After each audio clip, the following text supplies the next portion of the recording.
삶이 순조롭게 흘러가는 듯할 때조차도 설명할 수 없는 무게감이 마음속에 자리 잡는 경험을 해본 적이 있나요? 일상은 계속되고 주변에는 사람들이 있고 책임져야 할 일들도 있습니다. 하지만 마음속에는 말없는 불안감이 감돕니다. 슬픔도 아니고 노골적인 두려움도 아닙니다. 마치 내면에서 끊임없이 뭔가 부족해라고 속삭이는 듯한 느낌입니다. 이 느낌은 많은 사람들이 피하려고 애쓰는 가장 중요한 신호입니다. 불행은 우리가 생각하는 것과는 달리 약점이 아니라 종종 내면의 부름이기 때문입니다. 칼 융에 따르면 불행은 외부 환경보다 훨씬 더 깊은 곳에서 비롯됩니다. 불행은 개인이 자신의 내면과 단절될 때 발생합니다. 다시 말해 불행은 삶이 불공평했다는 신호가 아니라 진정한 자아로부터 멀어졌다는 신호입니다. 융은 이를 내면의 경보라고 표현했습니다. 오랫동안 억눌려 있던 내면의 일부가 드러나고 싶어 경보가 울리는 것입니다. 억눌린 감정, 미뤄진 욕구, 혹은 부정된 진실은 이런 식으로 드러납니다. 현대인들은 불행을 빨리 없애버려야 할 문제로 여기는 경향이 있습니다. 그들은 더욱 바빠지고 정신이 산만해지고 더 많은 것을 갈망합니다. 하지만 이러한 도피는 내면의 공허함을 채워주지 못합니다. 오히려 공허함을 더욱 감추어버릴 뿐입니다. 융의 관점에서 불행은 피해야 할 대상이 아니라 귀 기울여야 할 메시지입니다. 불행은 당신의 기존 정체성이 더 이상 충분하지 않다는 것을 알려주기 때문입니다. 한때 효과가 있었던 생각, 역할, 기대가 더 이상 당신을 지탱해주지 못하는 것입니다. 사람들은 타인의 기대에 맞춰 살아가면서 이러한 사실을 깨닫지 못하는 경우가 많습니다. 사회가 인정하는 얼굴, 가족이 받아들이는 성격, 직장에서 요구하는 태도를 만들어냅니다. 융은 이러한 얼굴을 페르소나라고 부릅니다. 페르소나는 생존에 필수적이지만 그것에 완전히 집착할 때 진정한 자아를 조용히 외면하게 됩니다. 바로 여기서 불행이 시작됩니다. 진정한 자아가 경고하기 시작하는 것입니다. 더 큰 소리로 말하는 것이 아니라 더 깊은 곳에서 말입니다. 그러므로 불행한 순간에 스스로에게 던져야 할 첫 번째 질문은 삶이 나에게 무슨 짓을 한 걸까가 아니라 내가 나 자신에게 무슨 짓을 하고 있는 걸까입니다.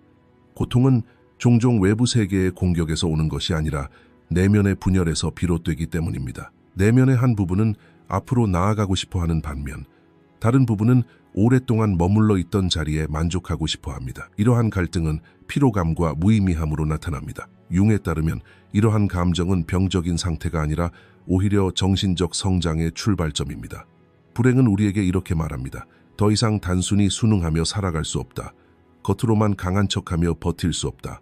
남들과 똑같다는 것만으로는 더 이상 만족할 수 없다. 내면의 진실이 목소리를 내고 싶어 한다는 것입니다. 이때 사람은 두 갈래 길 사이에서 갈등하게 됩니다. 그 목소리를 억누르고 과거의 질서를 억지로 유지할 것인가, 아니면 멈춰서서 귀 기울일 것인가. 바로 이 지점에서 융이 말하는 각성이 시작됩니다. 불편한 감정을 받아들이고 마주할 때 비로소 자기 자신과 진정한 연결을 맺기 시작하는 것입니다. 그러므로 불행한 순간에 기억해야 할 가장 중요한 진실은 이것입니다. 이 감정은 당신을 성장시키기 위한 것이지 당신을 깎아내리기 위한 것이 아닙니다. 삶이 당신에게 불리하게 돌아간다고 생각하는 순간은 종종 삶이 당신을 더 깊은 자아로 이끌고 있는 순간입니다. 이 부름을 무시하면 불행은 다른 형태로 돌아올 것입니다.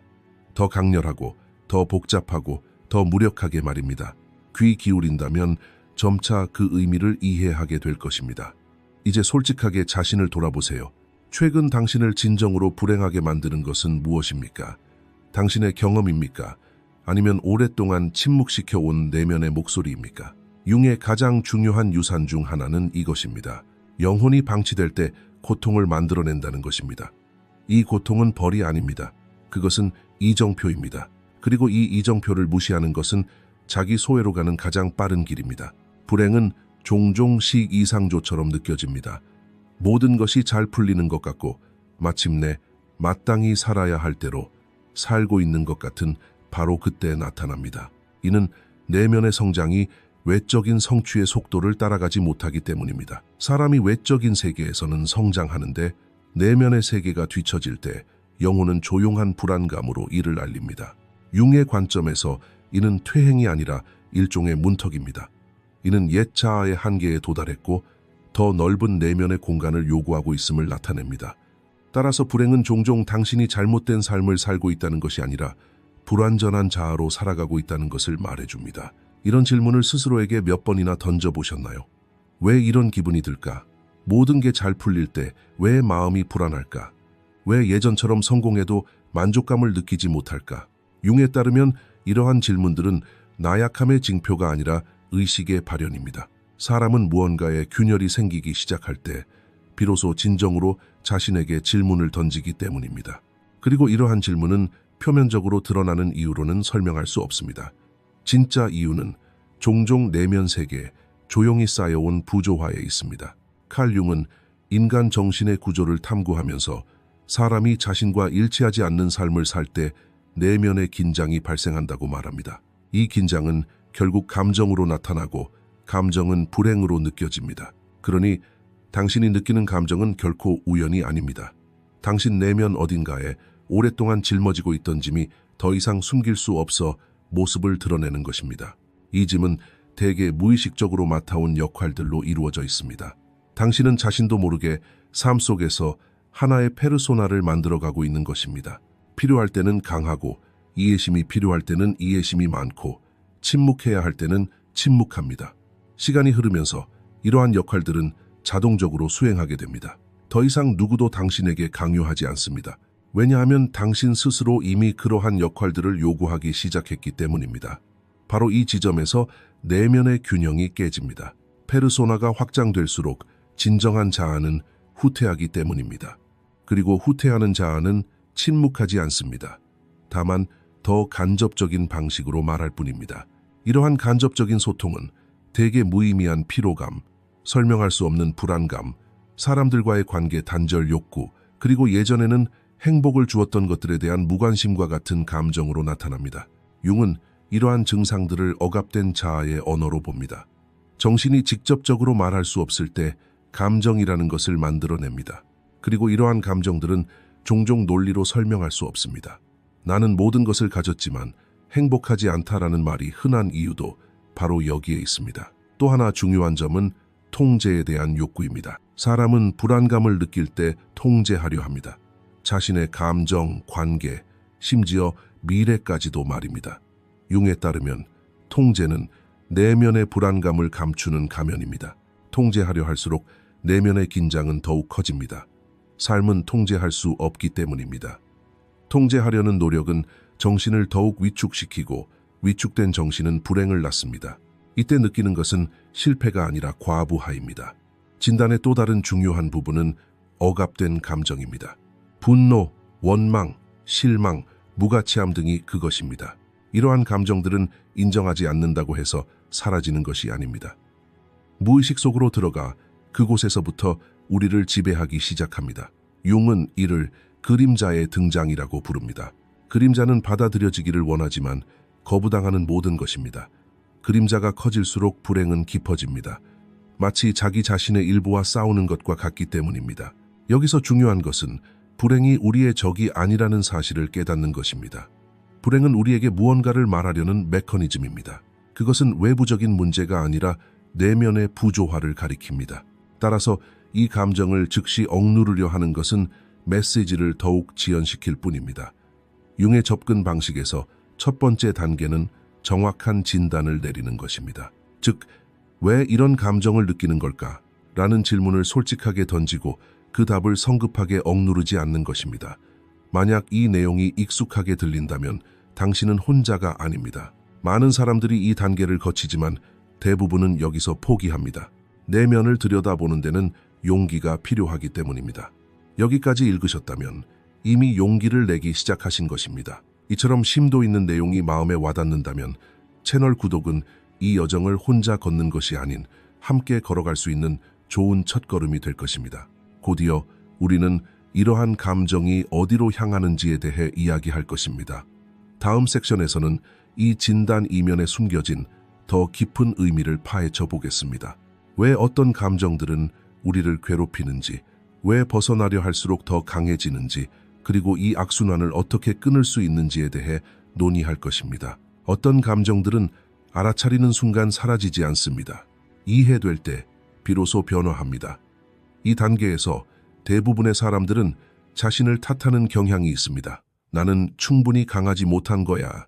또는 나는 감사하는 법을 모르는 거야. 와 같은 생각이 떠오릅니다.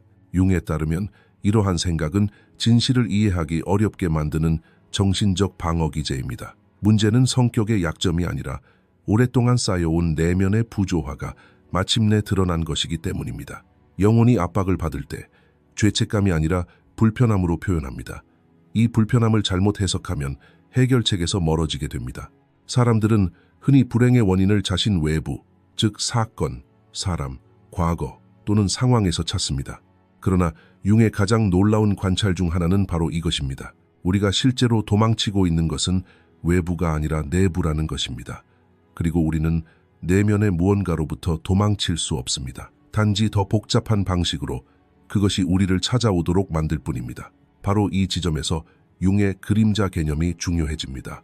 칼 융에 따르면 그림자는 사람이 자신에게서 보고 싶지 않은 모든 것의 총합입니다. 억압된 분노, 인정하지 않는 질투, 약함으로 여겨지는 연약함, 수치스러운 욕망, 억압된 두려움 등이 그것입니다. 이러한 것들은 사라지지 않습니다. 단지 무의식 속으로 밀려날 뿐입니다. 그리고 무의식 속으로 밀려난 모든 것은 어느 시점에 이르면 행동, 반응, 선택을 지배하기 시작합니다. 이 시점에서 사람은 왜 특정 상황에서 자신을 통제할 수 없는지, 왜 같은 감정에 반복적으로 빠지는지 이해하지 못합니다. 자신의 그림자와 접촉하지 못하는 사람은 내면이 두 개로 나뉘게 됩니다. 한쪽은 이상적인 자아입니다. 강하고 균형 잡히고 논리적이고 통제된 자아입니다. 반대편에는 억압된 자아가 있습니다. 분노, 원망, 두려움, 때로는 유치함, 때로는 어둠으로 가득 차 있죠. 이 두 자아 사이의 내적 긴장은 불행의 가장 깊은 근원 중 하나입니다. 사람이 자기 자신과 끊임없이 싸우는 한 어떤 외부 환경도 평화를 가져다 줄 수 없기 때문입니다. 사람들은 보통 불쾌한 감정을 억누르고 주의를 다른 곳으로 돌리고 바쁘게 지내고 침묵하고 미소 짓는 방식으로 회피합니다. 하지만 억눌린 감정은 언젠가 다시 돌아옵니다. 작은 말 한마디, 사소한 사건, 사소해 보이는 눈길 하나가 갑자기 과잉 반응을 일으킬 수 있습니다. 융에 따르면 이러한 순간들은 우연이 아닙니다. 그림자는 드러날 기회를 노리고 있다가 가장 약한 순간에 당신을 덮칩니다. 사람들은 보통 이런 순간에 자신을 탓합니다. 왜 그렇게 과장했을까? 왜 이런 감정을 느꼈을까? 하지만 진정한 질문은 내 안에서 오랫동안 드러내고 싶어 했던 것은 무엇일까? 입니다. 그림자는 억눌릴수록 강해지고 받아들여지지 않을 때 더욱 강력하게 드러나기 때문입니다. 융은 그림자와 싸운다고 해서 그림자가 사라지는 것이 아니라 오히려 더 위험해진다고 말합니다. 그림자에 맞서는 데는 용기가 필요하지만 도망치는 것은 훨씬 더 큰 대가를 치르게 합니다. 그림자가 우리를 가만히 내버려 두지 않는 또 다른 이유가 있습니다. 그림자는 적이 아닙니다. 그림자는 인격에서 배제된 부분입니다. 즉, 당신에게서 분리되어 있지만 여전히 당신에게 속한 측면입니다. 따라서 그림자와 접촉하는 것은 자기 자신에게 다가가는 한 방법입니다. 융이 개성화라고 부르는 과정이 바로 여기서 시작됩니다. 사람은 자신의 좋은 면뿐만 아니라 어둡다고 인식하는 면까지 의식하게 될 때 통합됩니다. 통합되지 못한 사람은 내적으로 분열된 상태로 남아 있습니다. 그림자는 영혼이 억압 능력을 잃어버리는 극심한 불행의 시기에 더욱 잘 드러납니다. 이러한 시기는 종종 단절의 순간입니다. 실망, 상실, 거절, 배신은 이 과정을 가속화합니다. 융에 따르면 이러한 사건들은 그림자를 표면으로 끌어올리는 역할을 합니다. 이런 순간에 사람은 두 가지 선택을 할 수 있습니다. 다시 감정을 억누르고 이전의 악순환을 이어가는 것과 멈춰서 관찰하고 이해하려고 노력하는 것입니다. 두 번째 길은 어렵지만 변화를 가져옵니다. 여기서 중요한 점은 내면의 그림자를 마주한다는 것이 모든 행동을 용인하는 것을 의미하지 않는다는 것입니다. 분노를 인식한다고 해서 분노에 차 행동하는 것은 아니며 질투심을 느낀다고 해서 질투에 따라 행동하는 것도 아닙니다. 융은 무의식 속에 남아있는 것이 우리를 지배하는 반면 의식으로 떠오르는 것은 우리와 함께 작용한다고 강조합니다. 다시 말해, 그림자는 일단 인식되면 더 이상 통제할 수 없는 것이 아닙니다. 그렇지 않으면 그림자는 끊임없이 우리를 같은 악순환에 가둘 것입니다. 불행한 순간에 기억해야 할 문장은 바로 나를 괴롭히는 것은 내 안의 어떤 부분이 내는 목소리다입니다. 이 문장은 방어 기제를 낮추고 자책감을 줄이며 관찰을 시작하게 합니다. 이 문장이 마음에 와닿는다면 당신은 올바른 방향으로 가고 있는 것입니다. 그림자와의 접촉은 스스로에게 가장 솔직한 말을 하는 순간부터 시작되기 때문입니다. 여기까지 읽으셨다면 이것을 알아두는 것이 중요합니다. 누구에게나 그림자가 있습니다. 그림자가 없는 사람은 없습니다. 중요한 것은 그림자를 부정하며 살아가는가, 아니면 의식적으로 인식하며 살아가는가입니다. 자신의 그림자를 인식하지 못하는 사람은 불행을 외부에서 찾으려 합니다. 인생에는 말 한마디, 이별, 상실 혹은 예상치 못한 실망이 내면의 붕괴를 불러일으키는 순간들이 있습니다. 겉으로는 모든 것이 아무렇지 않은 듯 보이지만 마음속 깊은 곳에서는 돌이킬 수 없는 균열이 생깁니다. 융에 따르면 이러한 순간들은 우연이 아닙니다. 영혼이 더 이상 기존의 균형을 유지할 수 없는 일종의 파괴 지점입니다. 고통은 바로 이 지점에서 발생합니다. 그리고 고통은 우리가 생각하는 것처럼 단순히 파괴만을 의미하는 것이 아닙니다. 오히려 내면의 변화를 예고하는 필연적인 신호인 경우가 많습니다. 칼 융은 고통을 억눌러야 할 실수가 아니라 자기 인식의 문턱으로 봅니다.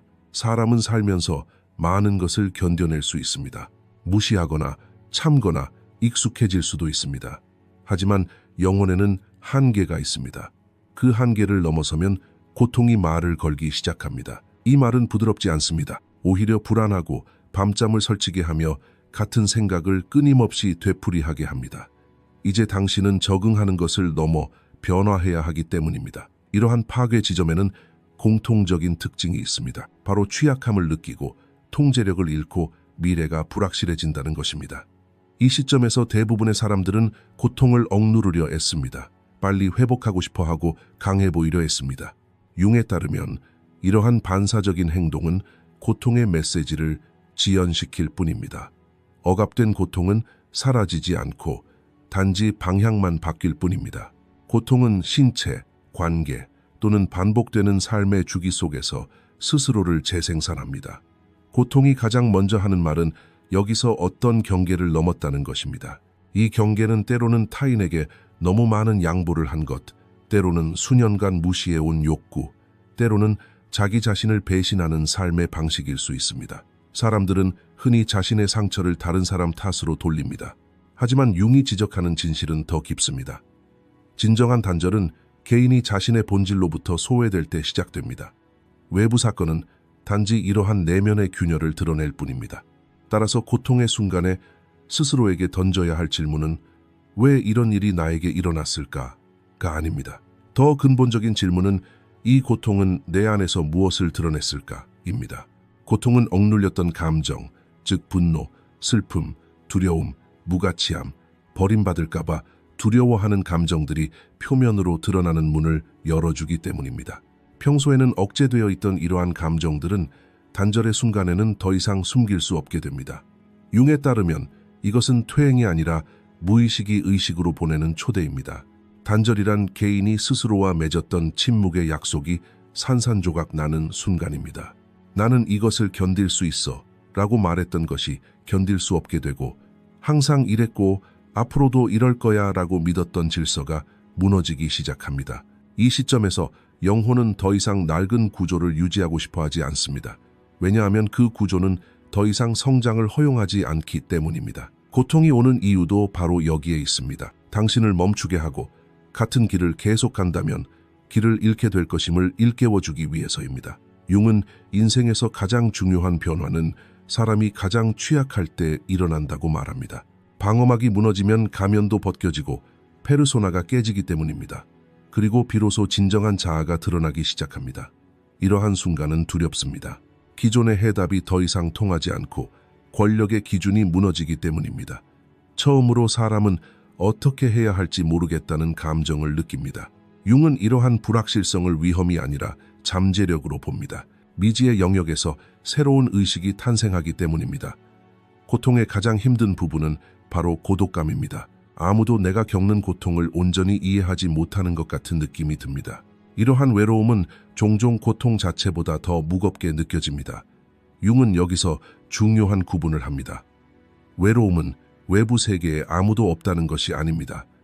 외로움은 자신의 내면 경험과 연결되지 못하는 것입니다. 이러한 연결은 단절의 순간에 다시 이루어질 수 있습니다. 만약 어떤 사람이 고통 속에 머물면서 그것을 억누르지 않고 관찰할 수 있다면 외로움은 점차 의미 있는 자기 성찰로 발전합니다. 고통은 당신을 약하게 하려는 것이 아니라 좁은 자아로부터 당신을 해방시키려는 것입니다. 단절은 사람이 잘못된 삶을 살고 있다는 것을 의미하는 것이 아니라 불완전한 자아로 살고 있다는 것을 보여줍니다. 이것을 깨달았을 때 고통은 여전히 고통이지만 더 이상 눈을 멀게 하지 않습니다. 고통은 우리를 인도합니다. 사람은 고통을 단순히 견디는 것이 아니라 이해하는 법을 배우기 시작합니다. 관계 단절 이후의 시기는 대부분의 사람들에게 불확실성으로 가득 차 있습니다. 기존의 반응은 효과가 없고 기존의 정체성은 불안정하며 예전의 해답은 공허함을 채워주지 못합니다. 바로 이 시점에서 칼 융이 해결책으로 제시한 과정, 즉 개성화가 시작됩니다. 개성화는 더 나은 사람이 되는 것이 아닙니다. 더 조화롭거나 강해 보이는 것도 아닙니다. 개성화는 자기 자신과 일관성을 갖추는 것입니다. 내면 세계의 각 부분들이 서로 갈등을 멈추고 나란히 서는 것입니다. 칼 융은 개성화를 인격의 중심을 향한 긴 여정으로 정의합니다. 이 여정의 목표는 그림자를 없애거나 고통을 완전히 끝내는 것이 아닙니다. 억압된 것을 의식 속으로 끌어올리는 것입니다. 의식적인 것은 사람을 지배하는 것이 아니라 사람과 함께 작용하기 때문입니다. 따라서 개성화 과정은 조용하지만 심오한 힘을 만들어냅니다. 겉으로 보기에는 큰 변화가 없는 것처럼 보일 수 있습니다. 하지만 내면에서는 근본적인 균형이 확립되기 시작합니다. 이 조용한 힘은 소리치지 않습니다. 개성화된 사람은 스스로를 증명하려 애쓰지 않고 끊임없이 설명을 늘어놓지도 않습니다. 융에 따르면 이러한 힘은 개인이 더 이상 모든 것에 반응해야 한다는 의무감을 느끼지 않는다는 사실에서 비롯됩니다. 반응은 에너지를 소모하지만 관찰은 에너지를 생산합니다. 개성화된 사람은 감정을 억누르지 않지만 감정의 압도적인 힘에 굴복하지도 않습니다. 분노를 인지하고 두려움을 인정하며 취약성을 부정하지 않습니다. 하지만 이러한 감정의 순간적인 압력에 따라 결정을 내리지는 않습니다. 이 과정에서 가장 먼저 변하는 것은 통제에 대한 욕구입니다. 사람들은 더 이상 모든 것을 고치려 하거나 모든 사람을 이해하려 하거나 모든 상황을 관리하려 하지 않습니다. 융이 지적했듯이 통제에 대한 욕구는 내면의 불안감이 외적으로 표출된 것이기 때문입니다. 개성화가 진행됨에 따라 사람들은 모든 것을 통제하려 애쓰는 것이 스스로를 고립시키는 가장 빠른 길이라는 것을 깨닫습니다. 조용한 힘은 통제를 포기할 용기에서 나옵니다. 이 포기는 굴복이 아니라 의식적인 선택입니다. 개성화의 또 다른 중요한 측면은 경계 설정입니다. 경계를 설정할 줄 아는 사람에게서 조용한 힘이 드러납니다. 모든 요청에 응답하지 않고 모든 기대에 부응하지 않고 모든 감정을 표현해야 한다는 의무감을 느끼지 않는 것. 융에 따르면 경계는 타인에 대한 충성이 아니라 자신의 내면 질서에 대한 충성의 한 형태입니다. 경계를 설정할 수 없는 사람은 중심을 잃습니다. 그리고 중심을 잃은 사람은 자기 자신으로부터 가장 소외됩니다. 이 시점에서 불행은 다른 의미를 갖게 됩니다. 더 이상 피해야 할 적이 아니라 귀 기울여야 할 신호가 됩니다. 불행이 찾아왔을 때 당황하지도 않고 서둘러 해결하려 하지도 않습니다. 잠시 멈춰서 관찰합니다. 내 안에 어떤 부분이 소홀히 여겨지고 있는 걸까? 라는 질문이 자연스럽게 떠오릅니다. 이 질문은 개성화를 위한 가장 단순하면서도 강력한 열쇠입니다. 해답이 항상 외부에 있는 것이 아니라 내면에 있기 때문입니다. 조용한 힘의 가장 분명한 징표는 자기 자신과 홀로 있을 수 있는 능력입니다. 고독은 더 이상 위협으로 느껴지지 않고 침묵은 방해가 되지 않습니다. 융은 이러한 상태를 내면 중심화라고 부릅니다. 내면의 공간에 머무를 수 있게 되면 외부 세계의 변화에 이전처럼 크게 동요하지 않게 됩니다. 삶이 어려워지지는 않지만 더 이해할 수 있게 됩니다. 고통은 여전히 존재하지만 삶을 이끄는 지침이 됩니다. 개성화는 한순간에 완성되는 과정이 아닙니다. 삶을 통해 깊어지는 과정입니다. 하지만 어느 시점에 이르면 사람은 분명히 이러한 변화를 느끼게 됩니다. 더 이상 끊임없이 자신을 방어할 필요도 없고 끊임없이 강한 척할 필요도 없으며 끊임없이 적응할 필요도 없습니다. 이러한 안도감은 수동성에서 오는 것이 아니라 내면의 온전함에서 비롯됩니다. 이것이 바로 침묵의 힘입니다. 소음이 필요 없는 견고함입니다. 만약 이 시점에서 평온함을 느낀다면 지금까지 논의한 내용이 당신에게 와닿았다는 뜻입니다. 이러한 공감은 순간적인 동기부여가 아니라 느리지만 지속적인 변화의 시작입니다. 다음 장에서는 이러한 변화가 일상생활에서 어떻게 나타나고 불행과의 관계가 어떻게 완전히 달라지는지 살펴보겠습니다. 개성화는 단순히 이론적인 개념이 아니기 때문입니다. 그것은 삶의 모든 순간에 스며드는 조용한 힘입니다. 개성화가 깊어짐에 따라 개인이 외부 세계와 맺는 관계 또한 변화합니다. 한때 중요하게 여겨졌던 인정, 박수, 칭찬은 그 영향력을 잃습니다. 융에 따르면 이는 가치가 이제 외부가 아닌 내부에서 생성되기 때문입니다. 개인이 스스로 중심을 잡을 수 있게 되면 타인의 감정 기복에 영향을 받지 않습니다. 이는 거리를 두는 것이 아니라 더욱 명확한 연결고리를 구축하는 것입니다. 바로 이 지점에서 조용한 힘이 드러납니다. 이 여정의 끝에서 뒤돌아보면 깨닫게 되는 것은 이것입니다. 불행은 처음부터 적이 아니었다는 것입니다. 불행은 당신을 늦추려는 것이 아니라 당신의 방향을 바로잡아주는 것처럼 보였습니다. 사람들은 종종 삶이 자신에게 불리하다고 생각합니다. 계획은 무너지고 관계는 악화되고 기대는 충족되지 않습니다. 하지만 칼 융이 지적했듯이 근본적인 진실은 이것입니다. 사람을 억압하는 것은 삶이 아니라 자아의 좁은 틀이라는 것입니다. 불행은 이 틀을 드러낼 뿐입니다. 기억해야 할 유일한 것은 불행이 실수가 아니라는 것입니다. 이 감정은 내면 세계와 외부 세계 사이의 거리가 멀어지고 있다는 신호입니다. 내면의 자아가 더 이상 기존의 질서를 따르고 싶어 하지 않는다는 경고입니다. 그러므로 불행한 순간에 자신에게 화를 내거나 무능하다고 느끼거나 즉시 해결책을 찾으려 애쓰는 것은 당신을 더욱 지치게 할 뿐입니다. 더 간단한 접근 방식이면 충분합니다. 멈추고 귀 기울이고 관찰하십시오. 영혼은 서두르지 않고 신중하게 접촉할 때 비로소 평온해지기 때문입니다. 여기에는 중요한 차이가 있습니다. 불행을 없애려고 애쓰는 것과 불행을 이해하려고 애쓰는 것은 다릅니다. 없애려고 하는 모든 감정은 저항할 것이고 이해하려고 하는 모든 감정은 점차 사라질 것입니다. 융의 관점에서 성숙이란 끊임없이 좋은 기분을 느끼는 것이 아닙니다. 성숙이란 힘든 감정을 견뎌낼 수 있는 능력입니다. 이러한 능력을 키우면 삶의 고난이 줄어드는 것이 아니라 내면의 회복력이 강해집니다. 이제 당신은 이것을 알게 되었습니다. 당신이 도망치려는 것은 당신을 내버려 두지 않을 것입니다. 당신이 억누르는 감정은 다른 형태로 돌아올 것입니다. 당신이 통제하려고 하는 삶은 당신을 더욱 힘들게 할 것입니다. 반대로 의식적으로 마주하는 모든 경험은 당신을 내면의 중심에 더 가까이 이끌어줍니다. 불행이 찾아왔을 때 이 감정은 무엇을 떠올리게 하는가? 라고 질문할 수 있다는 것은 위대한 내면의 변화를 보여주는 신호입니다. 이 질문은 당신을 피해자 심리에서 벗어나 의식적인 주체로 만들어줍니다. 또 하나 기억해야 할 진실은 이 여정은 혼자서 가는 것이 아니라는 것입니다. 사람들은 종종 내면의 과정을 혼자서 감당하려고 합니다. 강해 보이고 싶어 하고 다른 사람에게 짐이 되는 것을 두려워하기 때문입니다. 융이 강조하는 요점은 인간은 개인이면서 동시에 관계적인 존재라는 것입니다. 내면의 중심을 잡을 때 타인과 맺는 관계는 더욱 진실해집니다. 불행은 이러한 관계를 끊기 위해 오는 것이 아니라 오히려 더 정직한 토대로 이끌어주기 위해 오는 것입니다. 여기까지 들으셨다면 이 내용이 당신에게 공감을 불러일으켰다는 뜻입니다. 이 공감은 일시적인 안도감이 아니라 장기적인 자각을 위한 신호입니다. 댓글에 한 문장을 남겨주세요. 다른 사람이 아닌 오직 자신을 위한 문장입니다. 나는 나 자신과 연결되기로 선택한다. 이 문장은 단순한 댓글 이상의 의미를 지닙니다. 불행과의 관계가 변화했다는 조용한 선언입니다.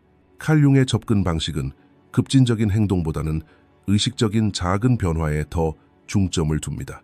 감정을 인지하거나 처음으로 경계를 설정하거나 반응을 미루는 것만으로도 내면의 균형에 상당한 변화를 가져올 수 있습니다. 변화는 요란하게 일어나지 않습니다. 가장 지속적인 변화는 조용히 일어납니다. 시간이 흐르면서 불행이 더 이상 당신을 규정하지 않는다는 것을 깨닫게 될 것입니다. 그것은 다가와 존재감을 드러내고 무언가를 가르쳐 줍니다. 그리고는 물러갑니다. 당신은 그것과 동일시하지도 굴복하지도 않습니다. 이 거리는 냉담함이 아니라 자각입니다. 이것이 바로 융이 말한 성숙함입니다. 감정에 휩쓸리지 않고 감정과 연결될 수 있는 능력, 삶이 주는 모든 경험을 개인적인 위협이 아니라 내면의 움직임으로 읽어낼 수 있는 능력입니다. 그러므로 익숙한 무게감이 당신 안에 느껴질 때마다 즉시 스스로에게 상기시키세요. 여기서 잘못된 나는 없습니다. 진실이 스스로를 드러내려 하고 있을 뿐입니다. 이 문장은 당신을 진정시키고 속도를 늦추고 중심을 되찾게 해줄 것입니다. 진정한 문제는 불행을 피하는 것이 아니라 불행이 당신을 어디로 이끄는지 이해하는 것이기 때문입니다. 그리고 이러한 이해가 뿌리 내리면 삶은 모든 어려움에도 불구하고 더욱 의미 있고 견딜만 하고 진정성 있게 됩니다. 이것으로 저희 영상을 마치겠습니다. 더 많은 콘텐츠를 보시려면 채널을 구독해주세요. 재정적으로 후원하고 싶으시다면 가입 버튼을 통해 멤버십에 가입하실 수 있습니다. 감사합니다.